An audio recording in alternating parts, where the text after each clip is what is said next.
On parle des e-sup 2025, gong, planche gonflable, plein de programmes, des gens qui arrivent, c'est pas grave. On est dehors, il fait grand beau, c'est le moment d'aller ramer. Je vous présente la version cruising des e-sup, donc des poignées absolument partout, poignée à l'arrière, poignée au centre pour le portage sous le bras, poignée tortue pour s'accrocher quand on est en balade. Quand on veut surfer avec les enfants, c'est hyper rigolo. Poignée à l'avant pour pouvoir transporter un enfant derrière, un enfant devant. On transporte la planche, c'est pas lourd. Et puis on va jouer dans l'eau, sauf par vent de terre où on fait pas ça, mais sinon c'est un magnifique plongeoir. Le deckpad ultra confort, finition velvet.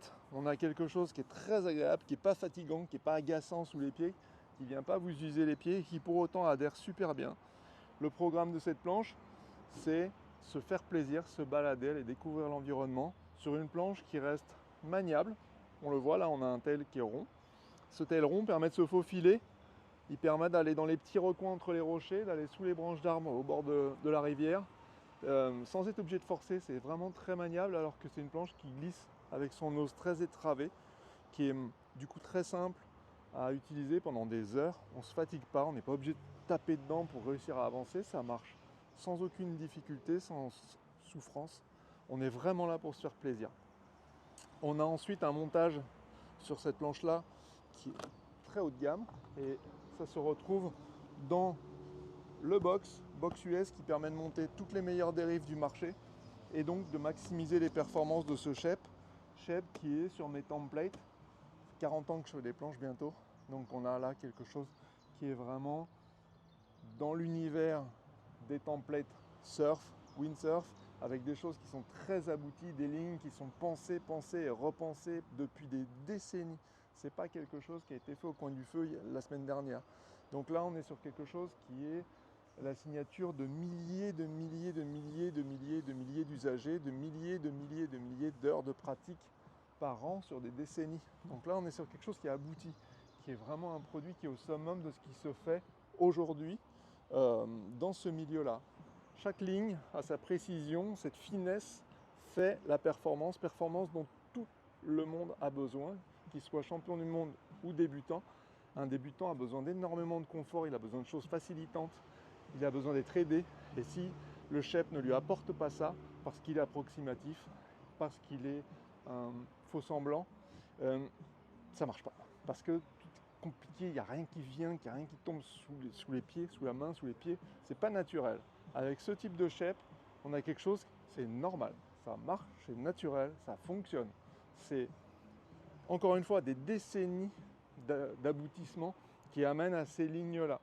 Ça peut paraître rien, celui qui sait reconnaître ces lignes-là.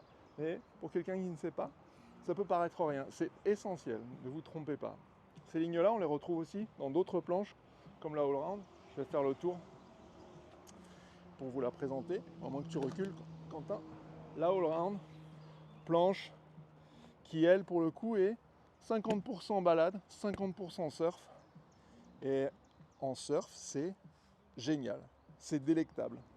Ce tail-là, carré, permet vraiment de propulser la planche, de garder de la glisse et d'avoir une planche qui, du coup, garde tout son allant en surf et va permettre vraiment de conserver sa vitesse dans les courbes, de passer d'une section à l'autre très facilement. Malgré sa longueur, on a une planche qui est très joueuse, très facile et qui va vraiment surfer.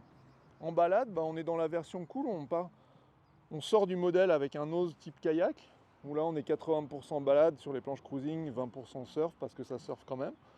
Et là on est sur un nose qui s'approche d'un nose de longboard, un nose de cruiser, ce qu'on appelle les gliders ou les cruisers en longboard, en planche de surf on va dire, pas tout mélanger.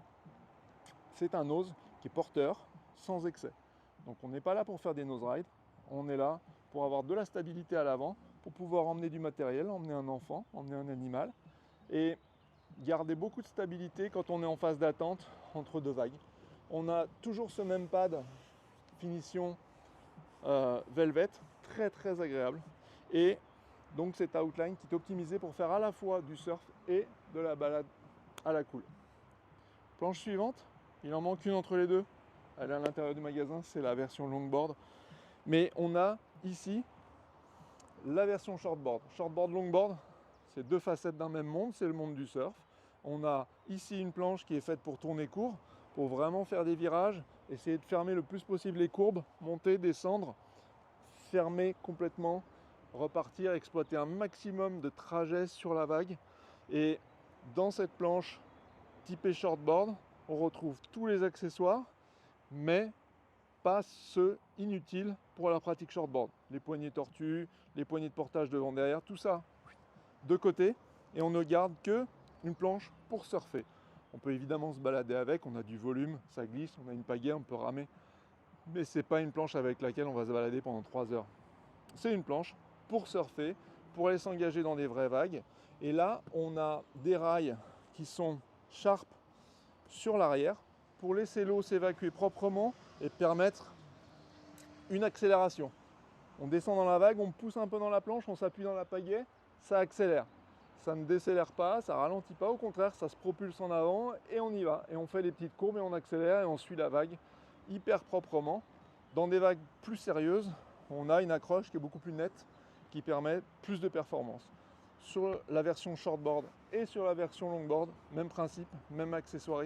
Sur la version longboard, on a des poignées à l'avant pour pouvoir emmener quelqu'un parce qu'on a un pad qui va jusqu'au nose, donc c'est quand même très agréable d'avoir un pad sous les pieds quand on est à l'avant. Donc on a mis des poignées pour aider cette pratique collective, de groupe. Le programme longboard, ça reste un programme très cool avec une glisse. Contrairement à celle-ci où on essaie de chercher de la radicalité, le longboard c'est tranquille. On va vraiment profiter du nose, on va se déplacer, on va faire des pas croisés, on va faire des cutbacks en switchant les pieds. C'est tranquille quoi, c'est vraiment une glisse dans les petites vagues qui est hyper efficace, hyper ludique, hyper cool, hyper agréable, il n'y a pas de stress quoi. Voilà la gamme, comme je peux la résumer.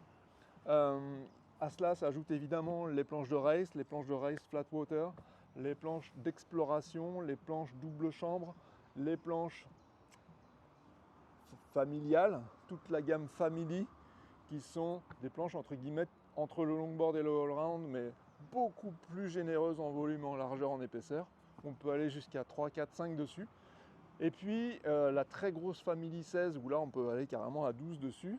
Et puis après on bascule même jusque dans le monde du sled avec le méga sled qui permet d'emporter tout le matériel derrière un jet ou derrière un bateau, un semi-rigide notamment, et d'emmener tout ça au large et d'avoir une base pour pouvoir faire ce qu'on a à y faire, des dock start, du travail.